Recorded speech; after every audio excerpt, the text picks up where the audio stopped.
I don't know if this makes you feel better or worse whenever a professor says this. This is always, and I believe this will be the case again this quarter, this is by far the hardest exam. It was clear you guys all looked around and saw pretty much all of you were left here at the end. That means it was hard. I know it's hard. The TAs know it's hard. We take that into account in everything we do. It's hard because both conceptually and mathematically, force is the most intensive part of the course. You're dealing with vectors. That's always makes it mathematically harder because you're doing components. You're doing more algebra. You always got the x and y direction to deal with. And conceptually, you have to deal with the whole friction and centripetal force. I mean, there is no centripetal force. Centripetal acceleration issue. So there'll probably be very few of you who got that last problem 100% correct. It was a hard, challenging problem. That's why we have lots of partial credit for explaining your answer and working it out. Go over it carefully. The best time to learn stuff is during an exam. Trust me. I mean, all the stuff, the only stuff I remember from college is the stuff I got wrong. So you want to use this for the final. This exam in particular is very key for preparing for the final. The combination of last Thursday's discussion and the exam, between the two of those, you should have a really good handle on all the subtleties of forces and Newton's laws and force of friction by the time you're done, and be much better prepared for the final. So please use this wisely. Any questions on that? Now, what we do this week is energy.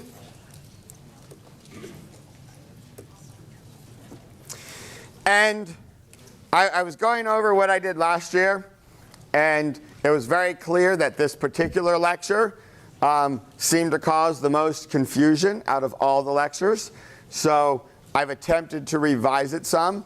We'll see if it still gets the record for most confusion. So hopefully we'll avoid that. The first thing to note, the units of energy are joules, which is equivalent to a Newton times a meter, as we recall from work. What makes energy a little easier than some of the other topics we have is that it's a scalar.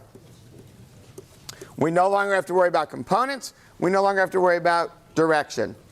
It can be positive or negative, but at least we don't have those issues. Now, the other thing about it, however, that makes it a little hard is there are many forms of energy.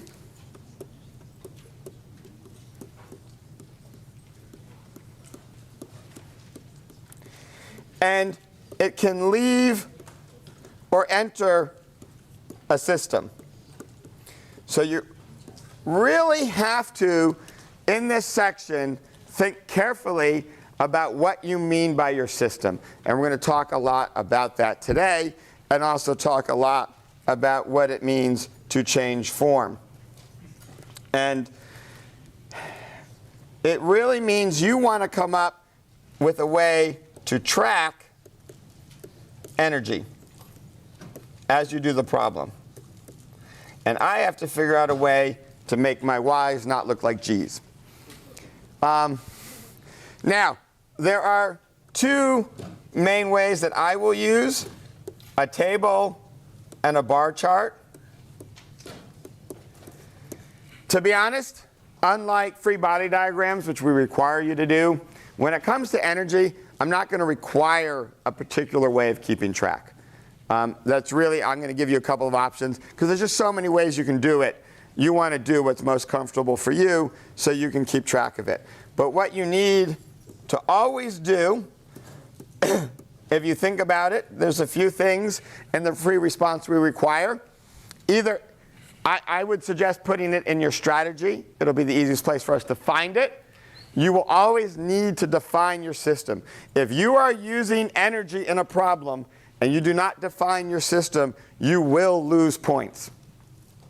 And it's not just an arbitrary thing on our part.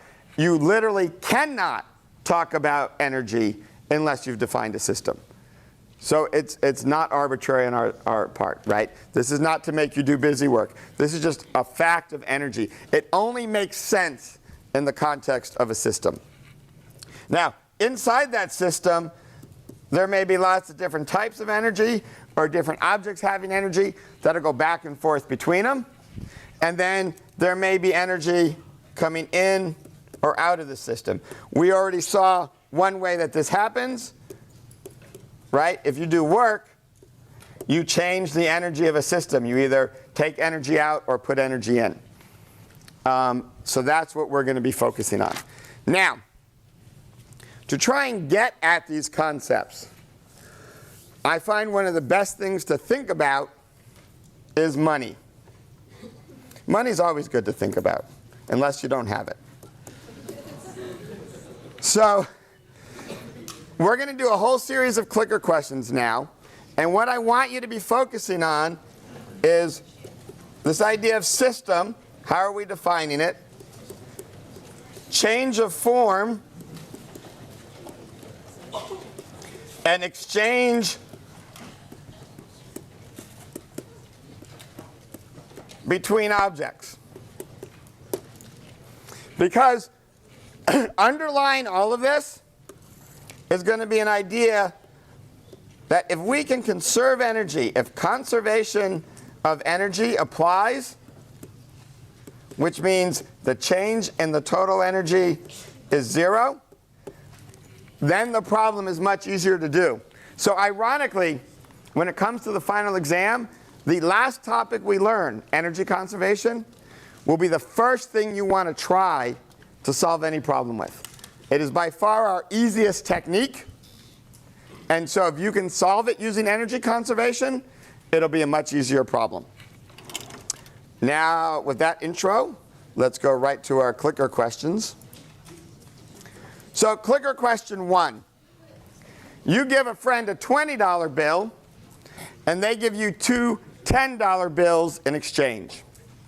The question is money conserved for you? Is it conserved for your friend?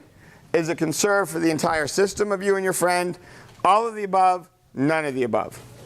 Yay! We pretty much all got it right. Well, 64% of us did. So if you look at this one, we start to see the first idea of a system. There's you and your friend. So you can choose either you as your system. That might be system 1. You can choose your friend as your system. Or you can choose both of them together. Now, in this case, system 1 starts with $20. And how much do you end with? $20. So is your money conserved? Yes. Now, did it change form?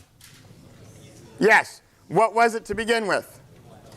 A $20 bill. What was it afterwards? 2 10s. That's what we mean by change of form. So that might be you losing potential energy and gaining kinetic energy of the same amount. So you switch from potential to kinetic, but you have the same amount of energy. What about for your friend? They start with 20, and how much do they have at the end? 20. What about for the entire system? What does it start with? 40. And what does it end with? 40. So we're good. So in this case, all of the above. Now, we ask the obvious follow-up question. You give a friend a $20 bill. What a nice person you are. Money is conserved for you, for your friend, or for the entire system of you and your friend. All of the above, none of the above. This is interesting. We're split all over the place a little bit here. Go through the exercise I just did for the first slide. And talk to the person next to you and vote again, because you're not all right. Some of you are wrong. Oh, we're looking much better. Look at that. Keep voting. A few more of you need to vote.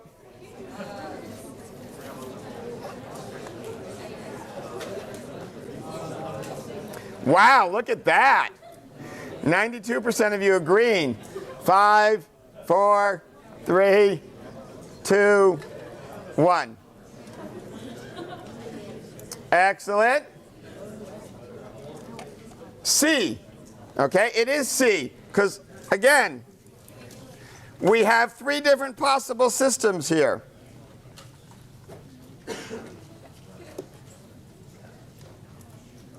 Okay, we have you, your friend, and you and your friend. You just lost $20. Money was not conserved. Your friend gained $20. Money was not conserved. But both of you had a change in money that was zero. Right? $20 just went from one of you to the other of you.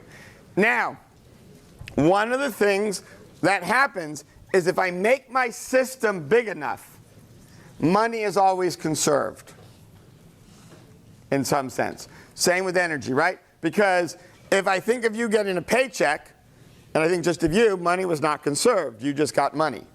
But if I think of you and the company paying you, money was conserved, and so on. And I can make it bigger and bigger and bigger, and money can be conserved. Sometimes that gets so big it's not useful anymore. You can't solve the problem. So you have to be a little bit aware of that. Just because you made the system big enough that energy was conserved, it may not help you figure out where it went and how it went. So, like for instance, this might be an example where you had no idea how to compute. You just knew there was no change in money, but you don't know where it ended up. Did it end up with you? Did it end up with your friend or not? Does that make any sense? Hopefully. It'll start to make more sense as we do more problems. So money is conserved. Now, you and your friend are walking along and find a $20 bill. Money is conserved for you. Money is conserved for your friend. Money is conserved for the system of you and your friend. All of the above, none of the above.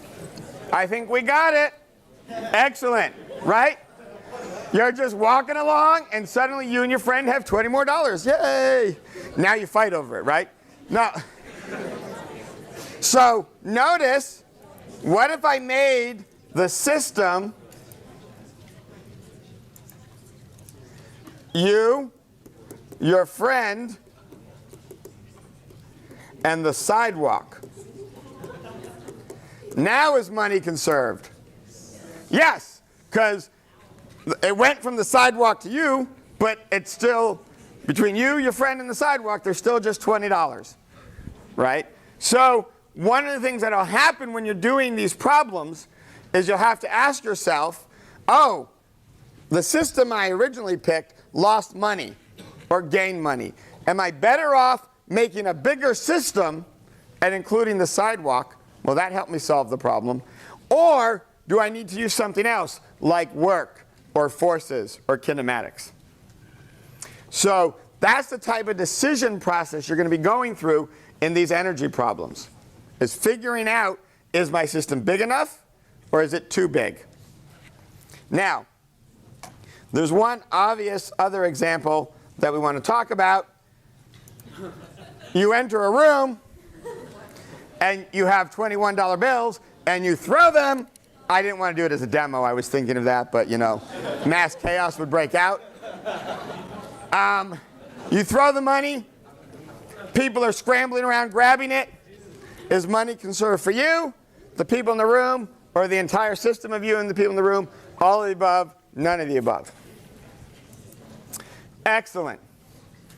There we go. And really, what's happening here is, again, we made our system big enough, me and all the people in the room. I might have to include the room too, because there might be some dollar bills that get stuck in the corner no one ever finds, right? The problem here is, this is a great example of it's really, really hard to figure out where all that money went, right? Some people might grab a couple bucks real quick, put it in their pocket, and you don't see. Like I said, a dollar might get stuck in the corner. Somebody else might swallow it by accident, you know. So you just don't really know where the money's going.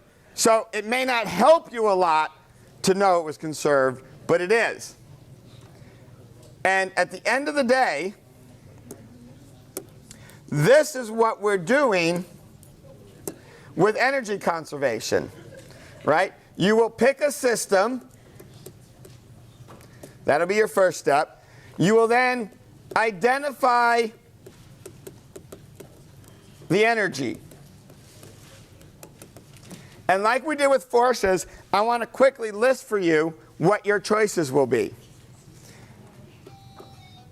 If an object is moving, then it will have kinetic energy, which I will almost always write as Ke to save space.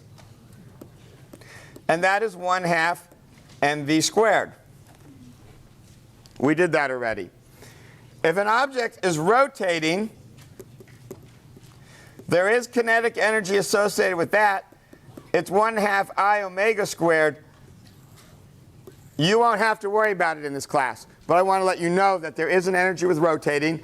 It comes up in other places. You will face it again in the future. But notice, we'll mention it a little bit in 10th week, but you don't really have to worry about it for any of the exams or problems. It's a lot like 1/2 mv squared. I is just the same as mass, and omega is how fast you're spinning. But if you move, there's energy. If you're like a real object, and this is our money in the room example, you will have thermal energy, which you worry about in 3b. That's just the motion of all your objects. We will worry about it here. Very quick energy demo. Everybody hold your hands together. And now rub them. What just happened? You got warmer. Okay? That's random thermal energy from friction. So we will talk about, it's a weird word, energy lost or thermal energy, which comes from the force of friction times the distance it acts over. Now, that looks a lot like work. Some books, some places talk about this as the work done by friction, and you can think of it that way. The problem is, in physics, we'd really like, when we do work, we really like to know the system it's working on and the system the energy is going to. When you rub your hands like this, which hand gets warm? Both of them. So if I think of just this hand, there's a force of friction times d on this hand. There's a force of friction of d on this hand. Where did that energy go? It went into both. So it's much better to think of friction as inside your system, as part of it, that turns energy into this random thermal energy. And that's the language I'll use in the problems we do. And you'll always see me putting friction inside the system because you really know what happens to the energy that way. Now, the other two that we'll worry about are both potential energies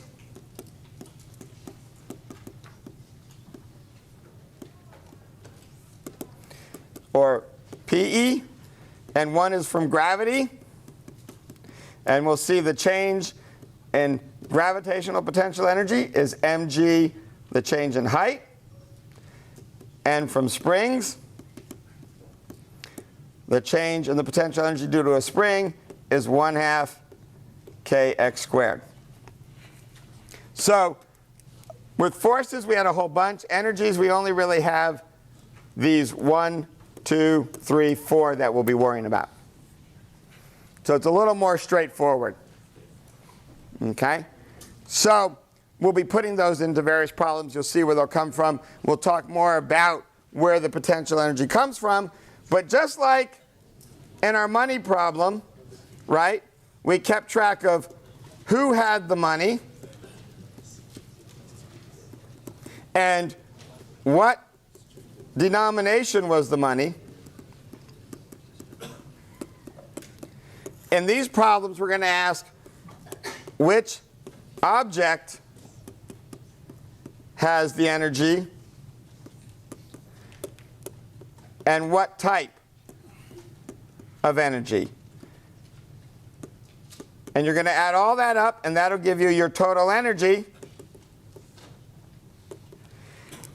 And if there is no work on your system, the big idea that we will have is the total energy is conserved. So the change in energy is 0. And that's where we're really going with for this section. Questions on that?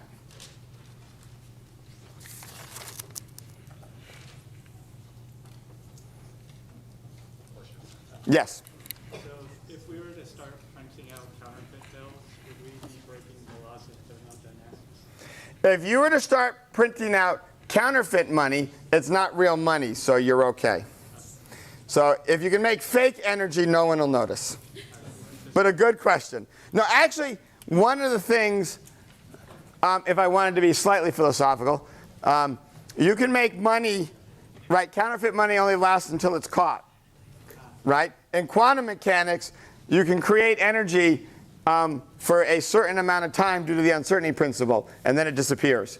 So that's kind of like our counterfeit money. I can make any analogy keep going. Well, not any, but most. Any other questions? Now, there is one, this always gets tricky. The connection between potential energy and work. This is the one conceptual difficulty in the sections we have. And the reason is, we just did a whole chapter on work. And we did it in the following sense. Every system we picked was a single particle.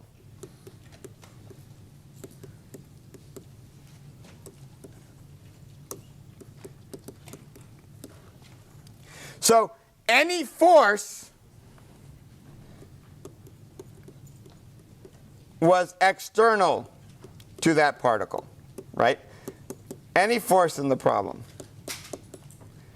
And if that force acted over a distance,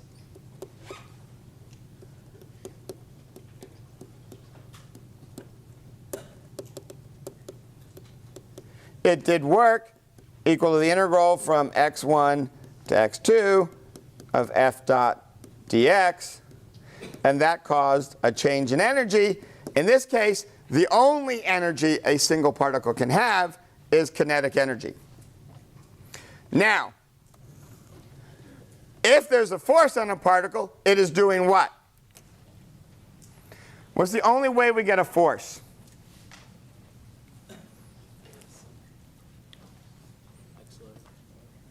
No, they cause accelerations. So if there is an acceleration, you know there was a force. What is the only way we get a force? Push or pull. Push or pull means what? And do we always have to have actual physical contact for a force? No, right? Because right now, is my pen got some weight? Does the pen have weight? Yes, that was an easy one. Is it touching the earth? No. Okay? So we can have a force without touching. But what is it doing with the earth?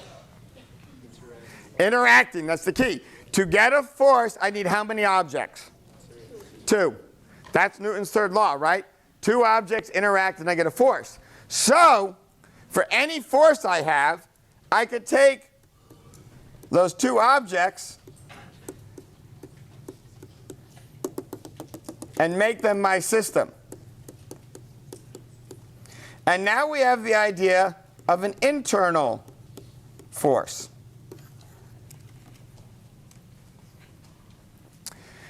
And internal forces are a little trickier.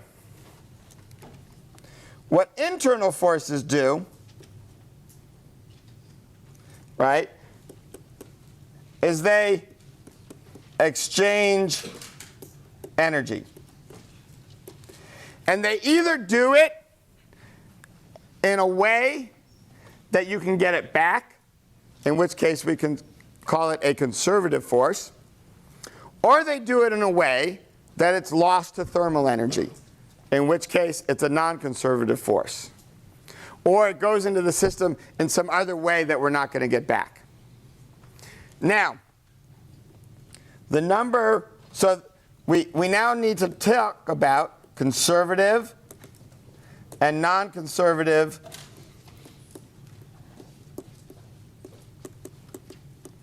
forces. And this is where we get the connection to potential energy. And the idea is the following. for our conservative force, and gravity is our main example. So if this is my initial and this is my final, right? I went from, say, y equals 0 to y equals y final.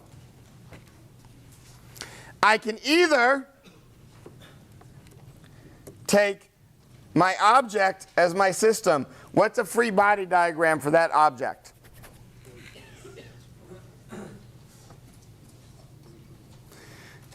Let's make it easier, actually.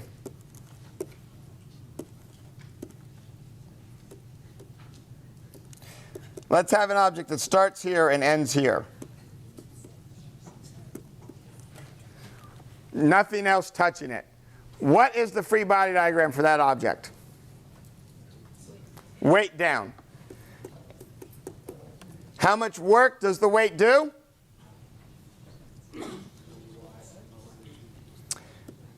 FW times y, remembering what we did last week, and that'll be the change in its kinetic energy. Now, that's where I take as my system whatever my object is.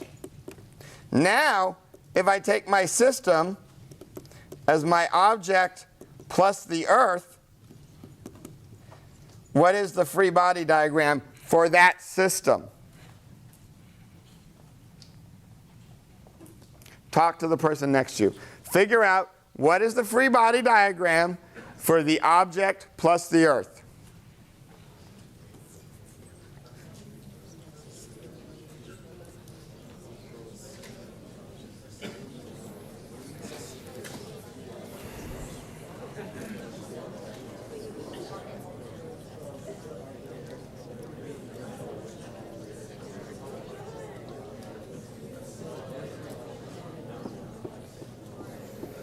Okay, anyone want to give me a free body diagram? How many forces are in my free body diagram? How many people think there are no forces in my free body diagram? How many people think there's one force? How many people think there's two forces? How many people think there's three? Four? Okay, all of you with two are wrong. We don't draw the forces that are inside our system ever. We only draw the forces acting on our system because they're the only ones that can cause acceleration.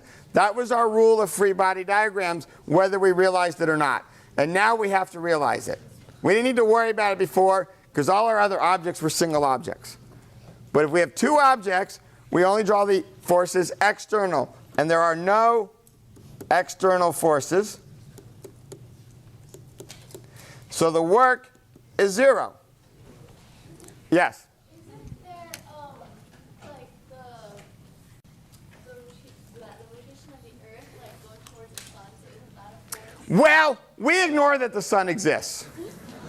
The rotation of the Earth is not a force, first of all. Second of all, yes, the sun is acting gravitationally on the Earth and the object. But right now, in this room, anyone feel any motion? Yeah, okay. I won't ask what you were doing before class. So it's one of those approximations we make. We just live in a world with just the Earth and the objects that are near it. Okay, we don't worry about the moon, we don't worry about the sun. Now, you might do a problem with the Earth and the moon, or the Earth and the sun. That would be a different problem, but we're not going to do that here. But a good question. You want to ignore that. Now, we have a problem, though. If this is sitting here at v equals 0 and somebody just let go of it, what is it doing just before it hits the ground? Well, at that instant, yeah, it's accelerating, but think about a more important part of it. Is it moving or not moving? Just before it hits the ground, is it moving or not moving? This is one of those easy questions. Go for it. It's moving. You let go of it, right? V equals V final. So work was 0. But we have a clear change of energy because our final kinetic energy is 1/2 mv final squared, and our initial kinetic energy was 0. We had no work to cause that change of energy. What had to happen? Well, once we put these two together as a system, we do have our internal force. And so now we introduce a new idea. And that's what potential energy is. It takes care of accounting for the fact that internal forces are basically doing the equivalent of internal work. Don't think of it that way. And turning what was zero kinetic energy into now a lot of kinetic energy. And that's why we call it potential energy. It has the potential to become kinetic energy. And it's deeply connected to work because the way we get the formula for it is the change in potential energy, which is the final minus the initial. So U is a common symbol for potential energy, is equal to minus the integral from the initial to the final position of the internal force between the two objects times dx, which is often written as the negative of the work. Now, it's a weird thing, because it's the work that is done if the force was external to the system. The problem is, I go through this because the book goes through it, but here's the warning for you. What is the most common mistake students make? They do the work done by gravity. They do the potential energy due to gravity because they didn't stop and think about their system. And they put both those formulas in, which are the negative of each other, and things cancel out or double, and they get the problem wrong. There is no way, when I have two objects, and one of them is the Earth, these are either both in your system or only the object. So you either have potential energy or work done by gravity. You don't have both. This is just a way to calculate one as a formula separate from doing the problem to show that there's a connection, that internal forces change energy through a potential energy, and it uses a formula that you can compute if you knew the work it would do, and it's the negative of it. Now, this is what happens for what we call a conservative force. A different thing will happen, we'll talk about that on Wednesday a little bit, for non-conservative forces. But when you read about this in the book, and this is one of those areas where really your first time through physics, and this is going to come back in 3B, it actually will come back in a number of biology applications as you take more biology. It comes up in chemistry. You really have to take this through different steps. And it might be, this is the first time you've ever seen it, one suggestion I make to students is once you start doing energy problems, forget that we learned about work. And just always make your system big enough that you can use energy because it's easier. There's certain forces that you can never put in the system. If they show up, you have to do the work by them. But everything else, make it energy. That's one way to deal with it. There are times it's a little easier if you think of it as work, not energy, but you can always solve it with energy. And then that helps avoid some confusion. And as you work through it and learn it more, this relationship will start to make more sense. Any questions on that? Okay, that being said, if I do this for gravity, the force of gravity is always mg. And if I pick my standard x and y, g is always in the negative y direction. And so if I work this out, I get a minus mg. And remember, our dot product tells me to take the component parallel to the force. So all I get to do is y. So I get a y final minus y initial. My two minus signs cancel. And you get the formula I had earlier, mg times y final minus y initial, which is the change in height. And so I now can consider the energy of my system to include two pieces. my kinetic energy and my potential energy. And if there are no other forces, if there's no work, then my change in energy is 0, and I just go back and forth between these different types of energy.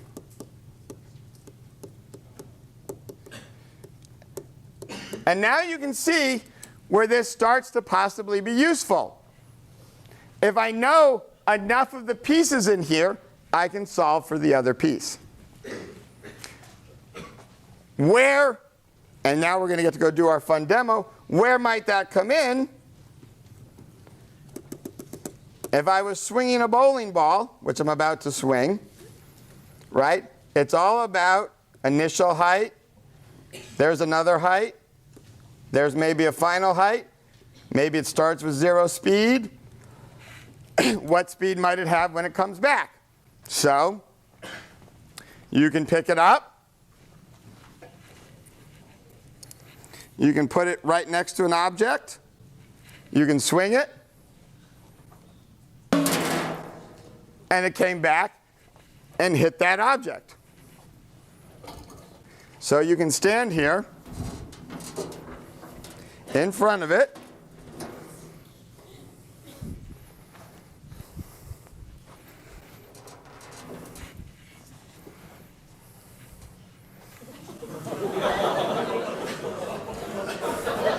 Oh, that wasn't very good.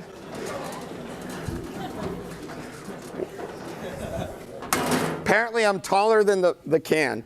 Oh, no, that's too far.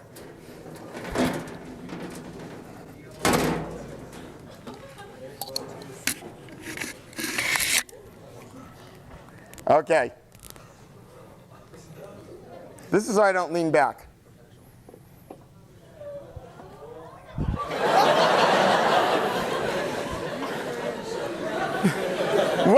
I always flinch a little bit, but what was the difference between me and the can? What was the difference between me and the can? Why did I make the can get knocked over and I didn't get hit in the face? That is the question I want you to meditate on for Wednesday. And because of that, they need to come take this down before the next class, so we're ending a few minutes early. So meditate on that for Wednesday. Do your homework for tomorrow. Do your online quiz for Wednesday.